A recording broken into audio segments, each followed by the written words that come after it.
Okay, so this is going to be Physics 111, Chapter 12, Equilibrium and Elasticity.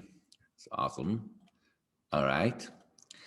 So let me just go change this. Awesome. Now, when we talk about elastic properties or elastic things, well, let's define elasticity first. So elasticity, that means you remove the deforming force, which makes it regains. Let me just write this down. Regains the original shape.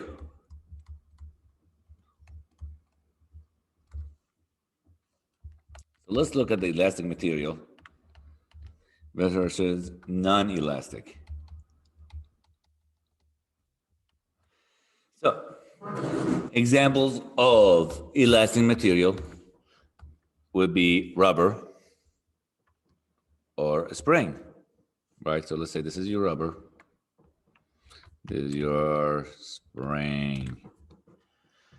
Examples of non-elastic material, for instance, I'm just going to do this. This is going to be your mud. For instance, mud is a non-elastic material. Clay is non-elastic material. So elasticity, if you take the rubber and you stretch it and you leave it, what's going to happen? It's going to come back to the same original form. Same thing with spring. You take the spring, you move it in, and you go it back to the original form.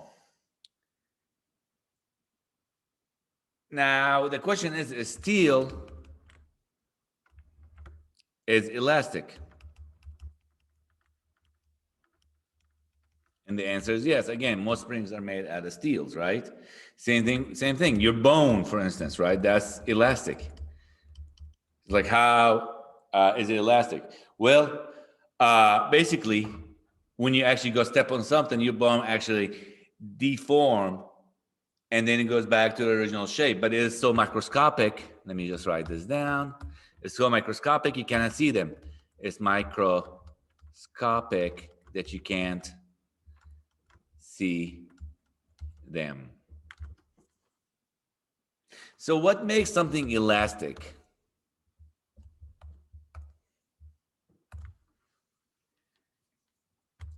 So what makes something elastic? Let me just write down with a different color. I want to use a different black, back to black. So what makes it elastic? So basically, let's take a look, for instance, at the rubber band. So you got a rubber band and you look at the cross-sectional of it, right? And what do you see? You see the atoms on those rubber bands. Now, those atoms are connected of, I don't want to say spring, but I'm just going to draw it as a spring going between them, right? So if you actually try to take the atoms and stretch it, if you try to stretch the rubber band, you leave it, what's going to happen is going to go back.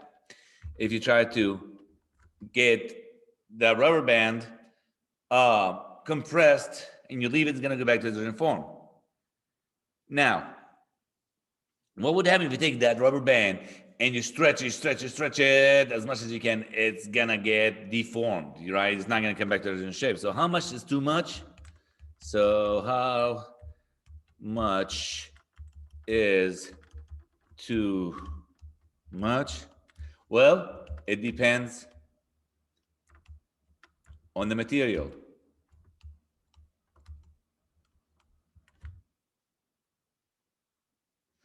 Now, the question that I'm going to ask is, which is more elastic?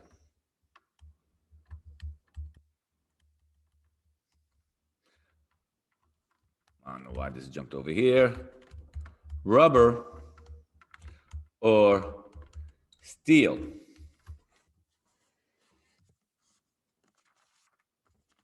Well, let's take a look. Let's say, no, we get a different color. Okay, so you got steel over here, and you got your rubber over here. Now you get the steel and you connect it to a 50-kilogram ball, and you get your rubber and you connect it to the 50-kilogram ball. Now, what do you notice? What's going to happen? Well, if you actually connect the rubber into the steel, this little thing is going to go longer. So it's going to stretch. Well, I'm just going to, let me just redraw this.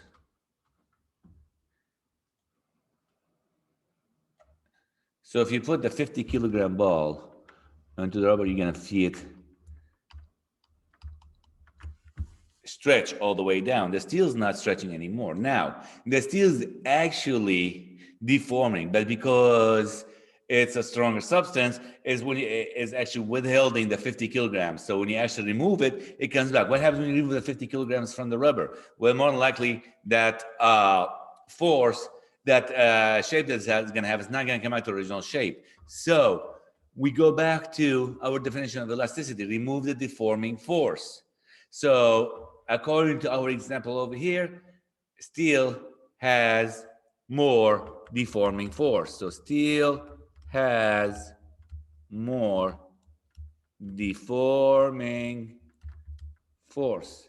That means steel is actually better. So basically, with your elasticity, you're going to have high limit. So let me just go back over here. So you're going to have high limit over here. For non-elastic, you're going to have very low limit going on. So elasticity, it has, and I'm just going to do this, it has limits, but it's high limits.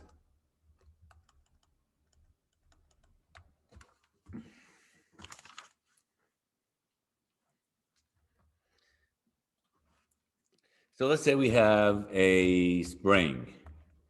So this is over here, and you got a spring that we take the spring, and I'm gonna stretch it.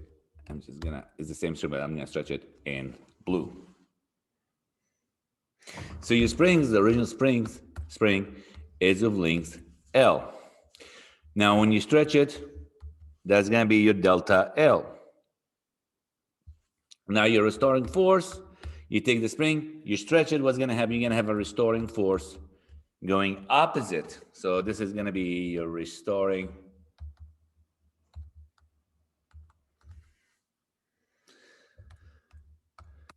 So the restoring force is gonna be actually proportional to the length of the spring. And that's basically what you got as Hooke's law.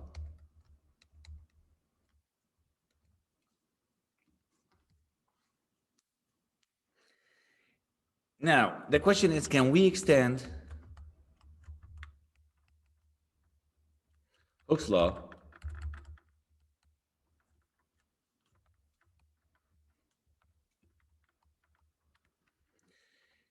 to other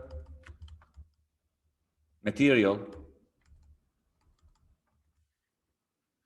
Let's say rubber band, for instance.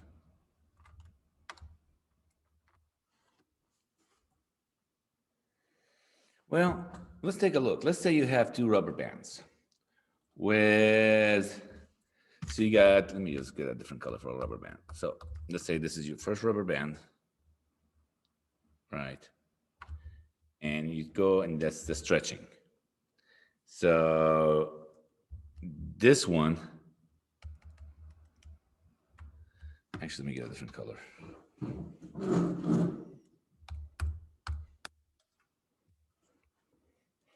So for this one, it has an area, cross-section area A1, that you have a restoring force going in, and I don't know, you stretch it at 0.1 centimeters.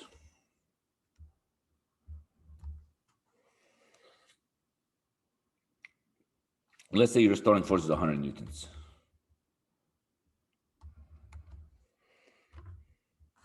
Now, get another rubber band. Let's get another one. Let me just get back to red. But this time is 5 times as much. That means your area, if this was 1 unit, this is 5 times as much, which is going to be 5 units.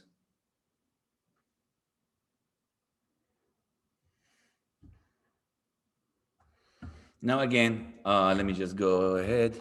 Let's say we stretch this again at 0.1 centimeters. Now your restoring force is going to be 5 times as much. So if this is going to be 5 times, that means this is going to be 500 newtons.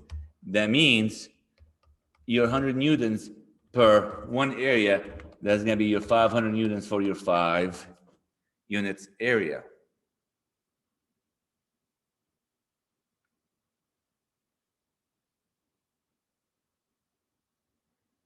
So basically, even though we stretch this in the same amount of displacement, because the area is thicker, that means you need a bigger restoring force in order for it to come back in its original shape. So your restoring force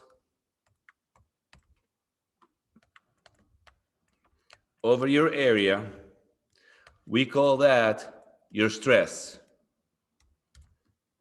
Now the stress tells us how much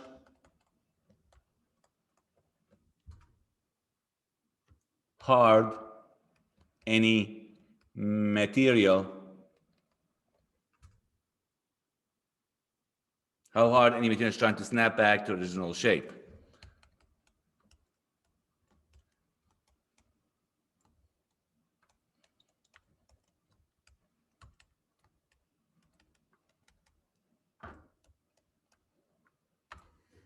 So if you look at the restoring force divided by the area over here, which is 100, right? So the stress tells you how much is your restoring force area, which tells you how much hard any material is trying to snap back to its original form.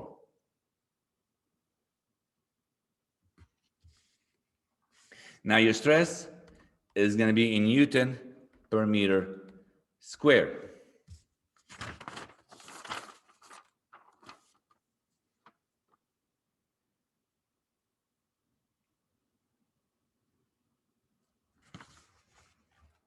Now let's say, let me just get a new page on this. Let's say you get a longer band. Okay. Now, if you get a band that's, let's say, I don't know, this is 1 centimeter, right? And you extended it this much. Let's say the extension on this was, we use 0.1, so let's just say 0.1, right? Now put a bunch of rubber bands together. So you get 1, 2, I'm actually gonna make this a little smaller. Okay. 1 centimeter. Okay. So you get 1, 2, 3, 4, 5 centimeters, right? So this is all your 5 centimeters. Now, the stretch of the 5, when you actually stretch them, you're going to have your band, and you're going to have, let me actually draw the bands because I'm going to fill it up. 1, 2, 3, 4, 5. So this one's going to stretch at 0.1. This one's going to stretch at 0.1. This one's going to stretch at 0.1. This one's going to stretch at 0.1. That means all the stretches you can actually, they're going to end up adding all together. So if you stretch it, you're going to have a stretch And now each one of those, again, is 0.1s. And you get another one over here, 0.1. That means all the stretches, this is going to be 0.5 centimeters. And again, this is going to be 5 centimeters.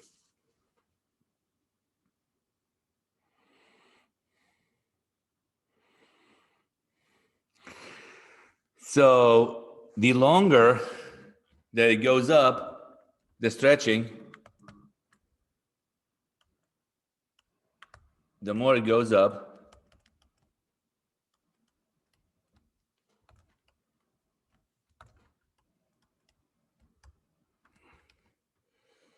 the stress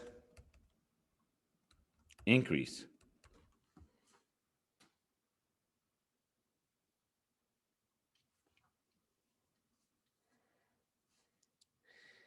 Now,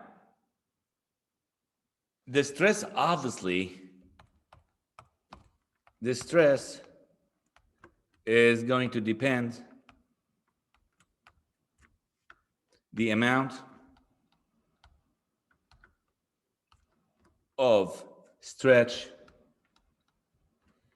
per length. So the stress that you're actually having, which is how much your restoring force per area that you're gonna get, right? That's gonna depend on something, on your your displacement length divided by your original length, and that's what we call your strain. So your stress is gonna depend on your strain. Now your strain is gonna be meter over meter, so it's unitless. Unitless. So basically, you have on the wire or rubber band of cross-sectional area A that has a length L that gets stretched to a length delta L that has a restoring force Fr. Now, your restoring force over your area, which is your stress, is going to be linear proportional with your strain, which is, let me just stress, which is going to be your delta L over L. And this is going to be your Hooke's law.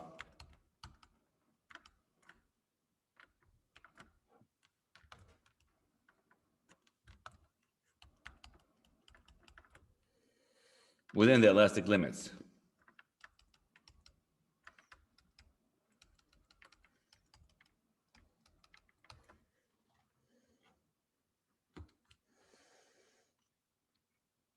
Now your stress, that means your stress is going to equal to your strain multiplied by a constant, E. Let me just write down this in a different color, constant.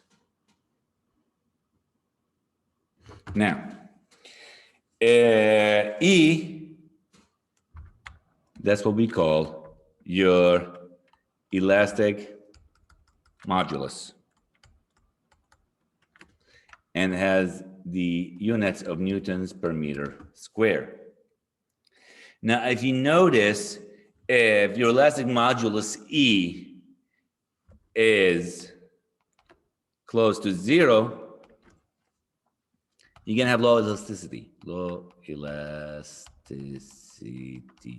That means if it goes 0, that means your stress is gonna go down. Your stress is gonna go down to 0, close to 0. That means you're not gonna have any stress. If you're not gonna have any stress, you're gonna have low elasticity. Now, if your elastic modulus is high, so E is very high,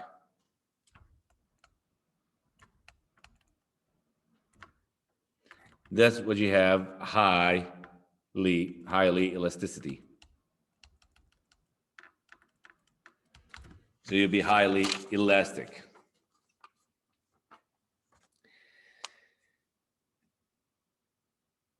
Now, supposedly,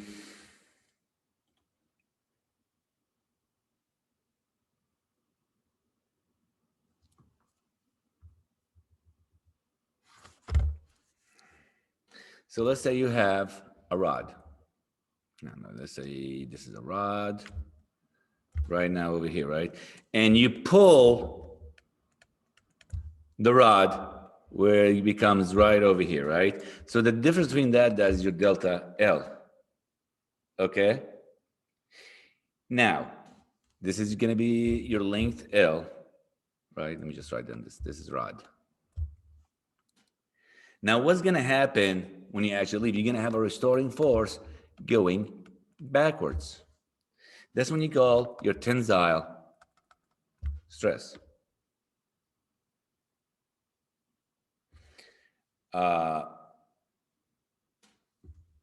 Now, let's say you get on that same rod, but this time instead of pulling, you're gonna push where this goes in right over here. So what's gonna happen? You're gonna have a restoring force going down. And again, the whole thing, that's gonna be your L, that's your delta L. That's gonna be called your compressive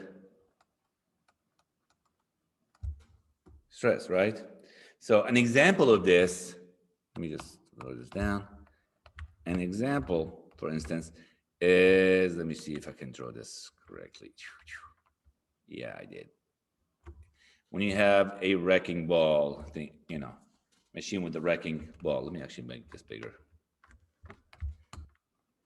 Right? So when you have a machine, there's a wrecking ball machine, right? I'm sure you've seen those to destroy. So what it is, it's a heavy cable with a big ball. Now the ball, what it's doing is actually pulling down on that cable that's acting like our rod over here, right? And it's pulling back, your starting force is going back. For this one, let's say an example of, I don't know, you got a room with columns, right? So here's a column, inside this is the floor, and this is the ceiling. So what's happening with the ceiling? The ceiling is actually pushing down the columns is pushing back on the starting force in the opposite direction, right? So both of these are longitudinal.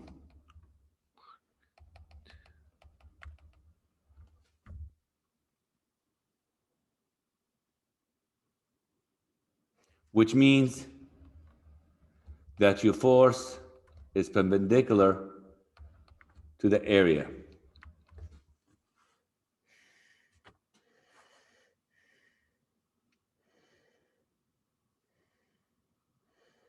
Now, going back over here for a second.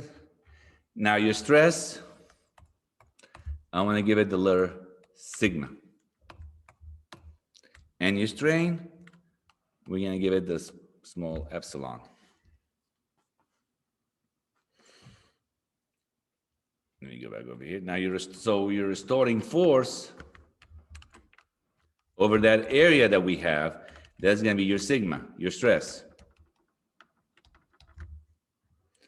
And similarly, your sigma, that's supposed to be an E.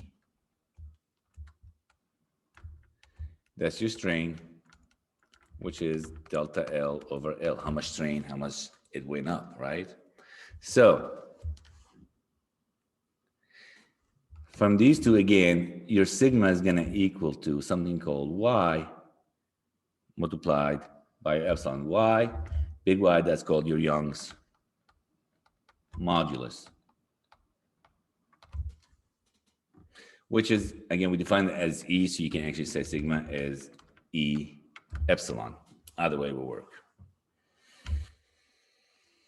So let's say we have a question, shall we?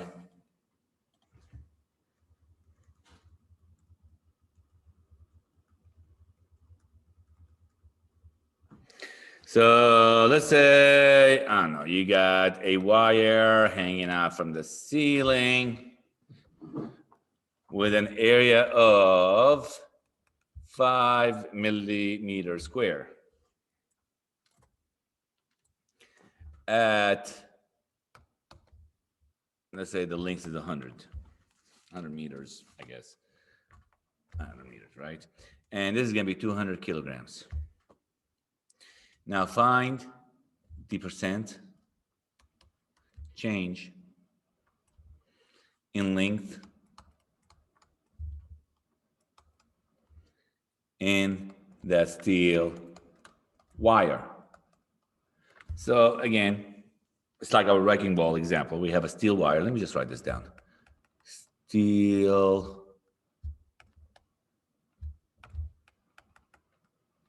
wire.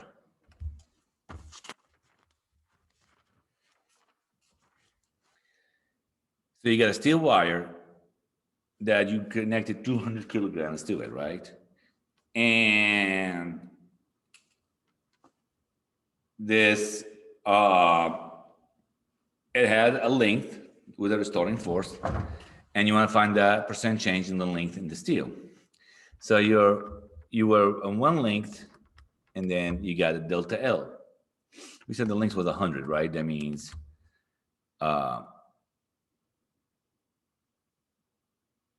we're trying to find what's the new length, which let's call it X, right?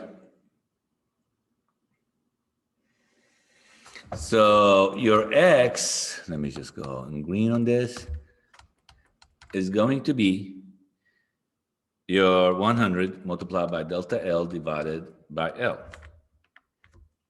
And we said that these two over here, these two little fellas, that's your strain.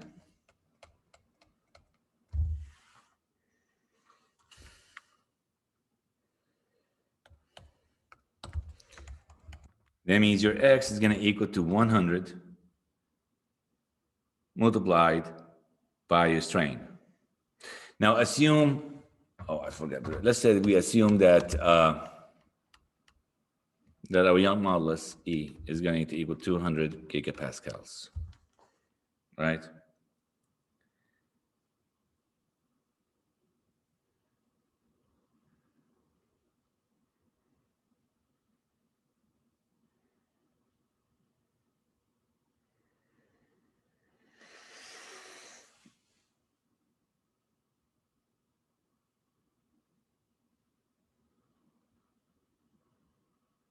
Now, what is delta L over L?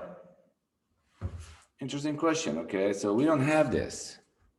So let's say, so basically what we're just gonna say is your stress is going to equal, let me just get different color. Let me get blue. Your stress is going to equal E sigma.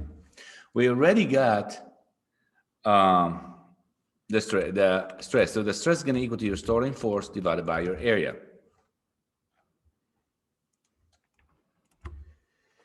Now the area is defined at 5 millimeters, so it'd be 5 times 10 to the negative 6 millimeters square, multiplied by the force. Now, what is FR? What is the force? Now the force, again, is going to be your mass times your acceleration. In this case, your mass times gravity, which in this case, our 200 kilograms multiplied, I'm just going to go with the gravity, so 9.810. So it's 2,000 newtons. So in this case, our force is going to be 2,000 newtons divided by 5 times 10 negative 6. So it'd be 200.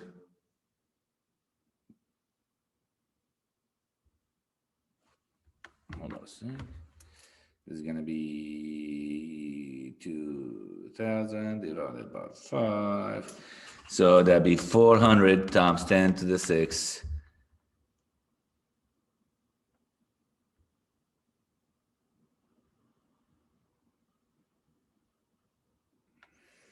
Newton per meter squared.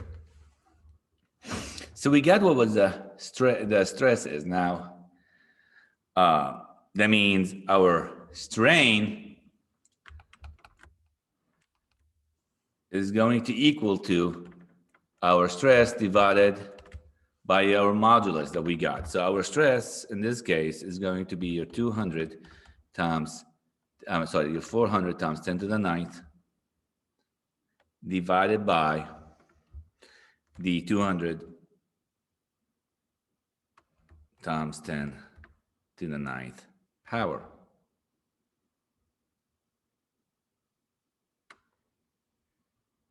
So that's 10 to the 6th. I know I got stuck on 10 to the 9th. Yeah, 10 to the 6th minus 10 to the 9th.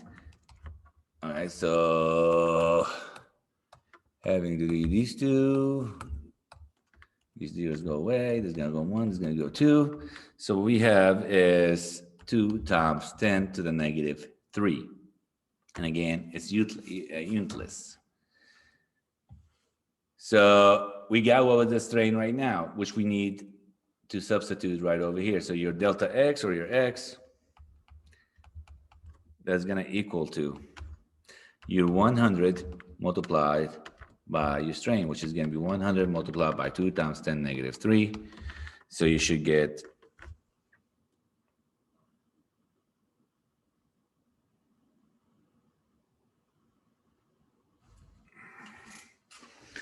0.2 meters.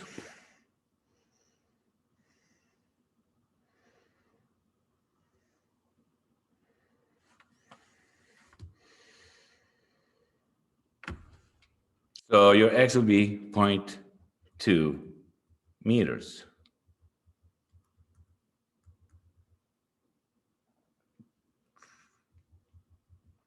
Awesome.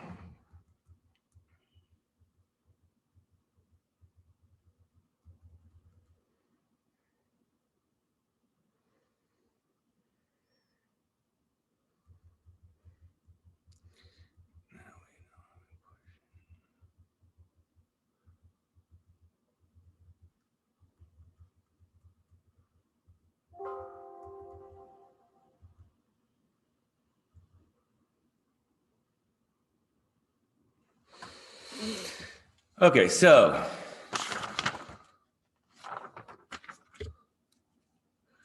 let me go over here for a second. Here it is, yeah.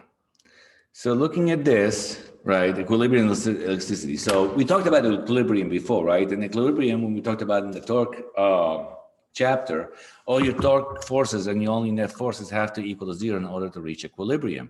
That means all your forces in the x direction has to equal to 0, all the forces in the y direction has to equal to 0, and all your torque, which is going to be in z direction, is going to equal to 0. So we've already been through this. Now, elasticity, we define what elasticity was, right? And there are 3 main types of stresses. Your tensile, your compressive, or your hydraulic. We're going to be going into shearing in just a second. Actually, let me go through shearing right now. So let me go through over here. And let's say, I don't know, you get a big, thick book, right? So this is a thick book.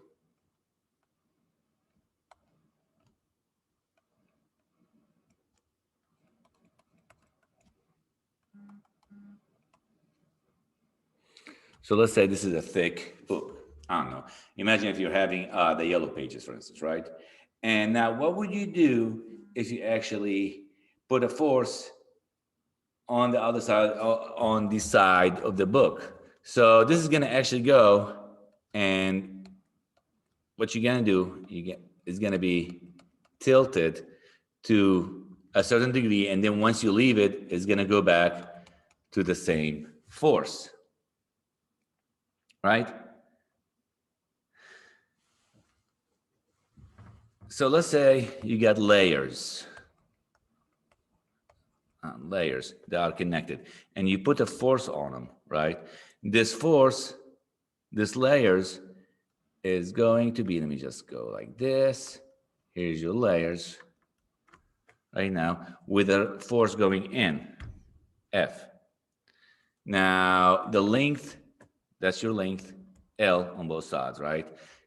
This is going to go delta X in that direction, which is going to have a theta associated with it.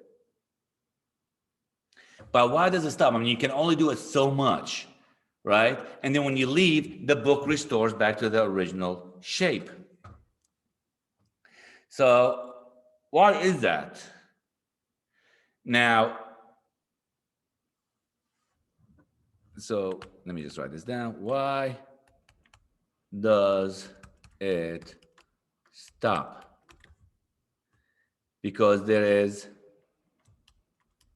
a returning force FR, acting on it.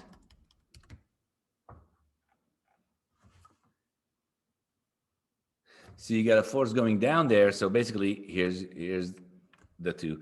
You got a force going in, and you got a restoring force going back. Now,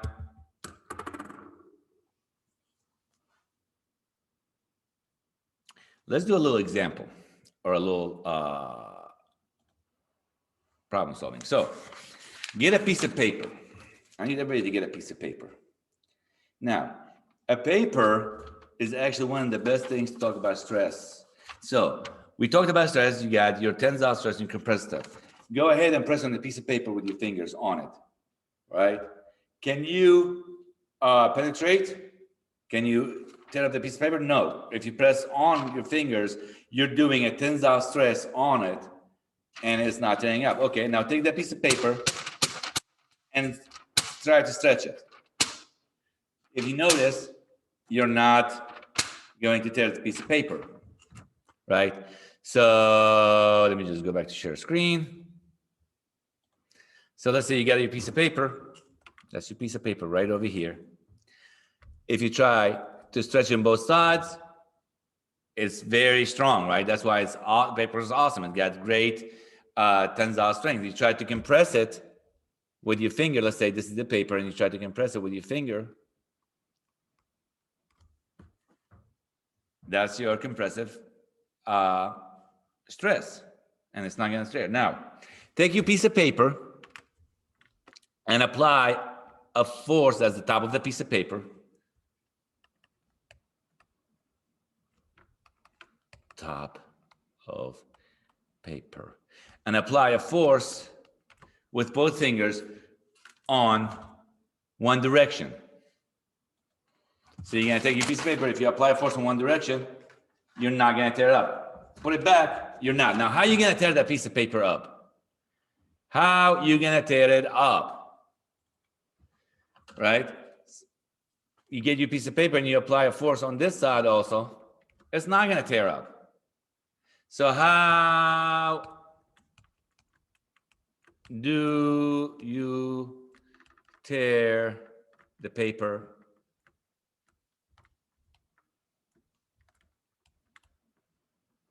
up? Basically, you're going to take your piece of paper and you're going to apply two forces in opposite directions, and boom, it's going to tear up, right? And that's what we call your shearing. So our third one, that's going to be called the shearing. Now, in your shearing, both forces opposite direction, right? Now, your shearing stress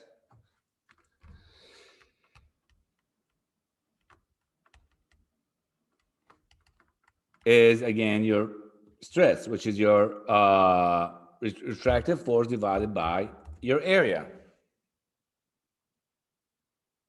Now, in shearing, your planes slide past each other.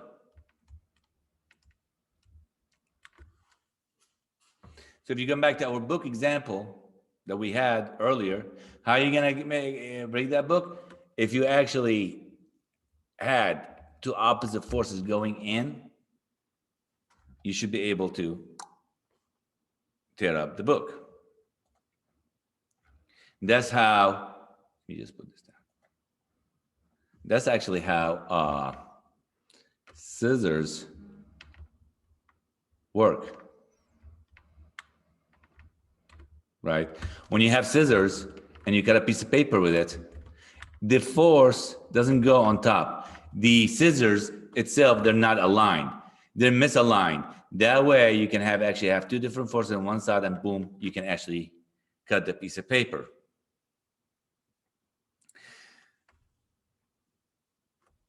So basically,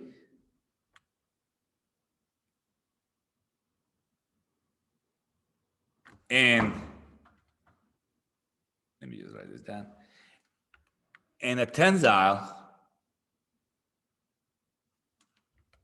your force goes down, your restoring force, let's see, this is up, goes up.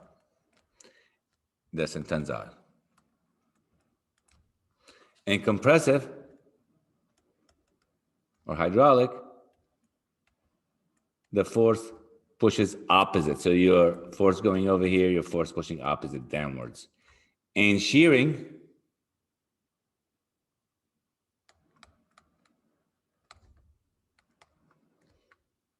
your forces are opposite and they do not meet. They're not aligned.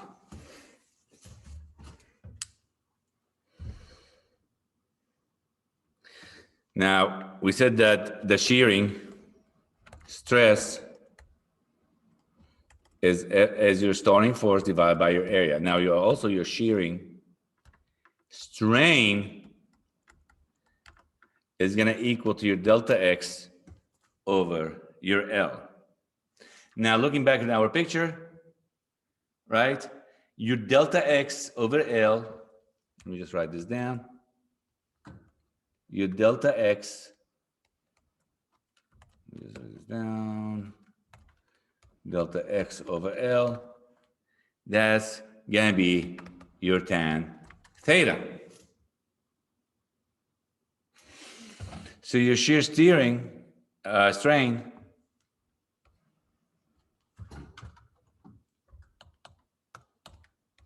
delta X over L, that's your tan theta.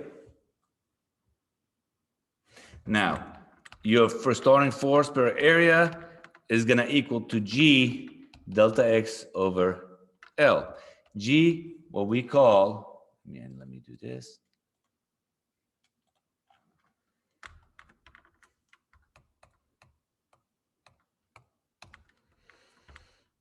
Your shear modulus.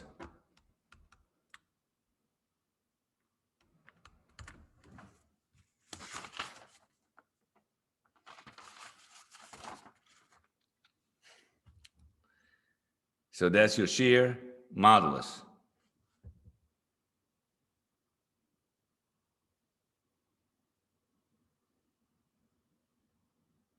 Now, when you're talking, you can also have a deformation when you actually have pressure. So let's say you got on some kind of material over here, and you put a pressure, let's just say pressure. So basically, this material is going to expand, it's going to deform. Now, your pressure is your force per area.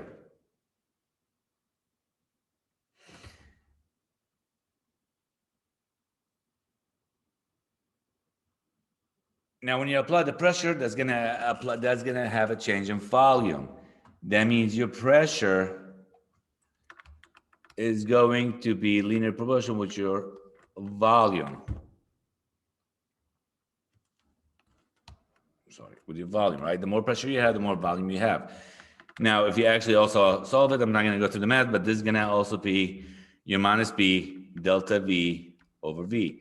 And your B over here, or beta, that's your bulk modulus.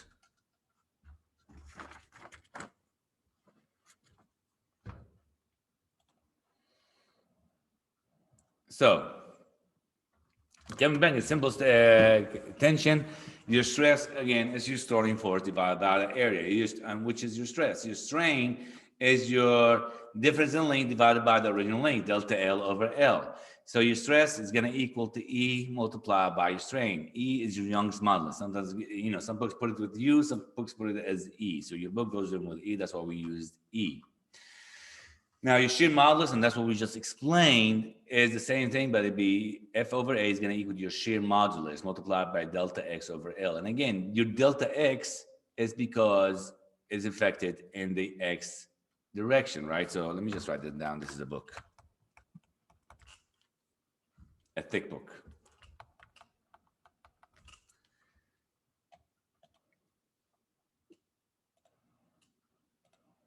So let's do this one little example. One end of a steel rod is radius 9.5 millimeter, length is 81 centimeters, held in a vise. A force of 62 kilonewtons applied to the end of the end.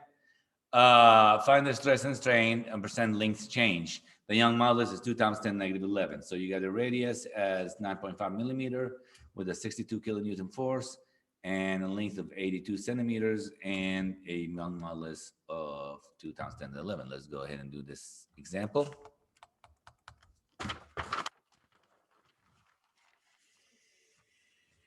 So your radius is 9.5 millimeter, and we need to make it in meters. So it'd be 9.5 times 10 to the negative 3 meters. We got the length, which I'm going to say is L. That's going to be your 81 centimeters, which is your 0.81 meters.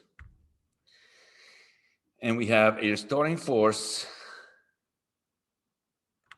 of 62 kilonewtons and a Young modulus E of 2 times 10 to the 11 newtons per meter squared. And we are trying to find the percent change in length.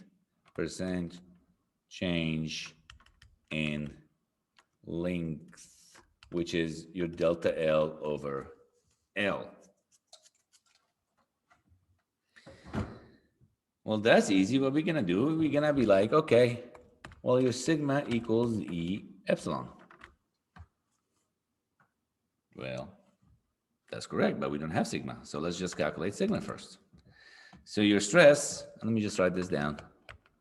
Stress is your force per area, which is your 6.2 times 10 to the 4th divided by, now your area of the steel rod is going to be, let me just write this down, pi r squared.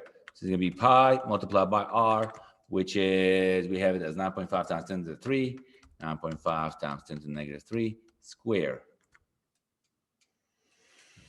Let's plug this in. I got 2.2 times 10 to the 8th Newton per meter squared.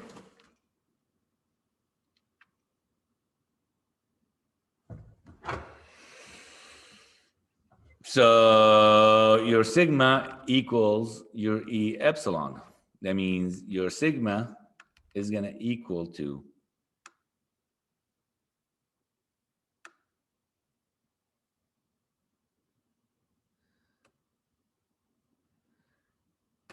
your epsilon multiplied by delta L over L. Well, we already have the length. We don't have this length over here. So we need to calculate that. So that means that your delta L is going to equal to sigma multiplied by your length divided by your Young modulus. So let's put them in. So that'd be, what did we say? It was 2.2 times 10 to the 8 multiplied by 0.81 divided by Young modulus for us, which is 2 times 10 to the 11. So what we got is 8.9 times 10 to the negative 4 meter. So let's convert it back to millimeters. So it'll be 0.89 millimeter. That means our delta L equals 0.89 millimeter. That means it's stretched at 0.89 millimeters. That means that percent change delta L over L is your 0.89 times, or let me just use the one that I like to use, the main one that we actually got. So 8.9 times 10 to the negative 4, divide that by your L, which is your 0.81 centimeters. So we should get 1.1 times 10 to the negative 3, which means you have a 0.11% change. And that should conclude chapter 12 for physics 111. If you have any questions, email me at abunaem@uah.edu, or you can call me or text me at 256-348-1480. Have a nice day.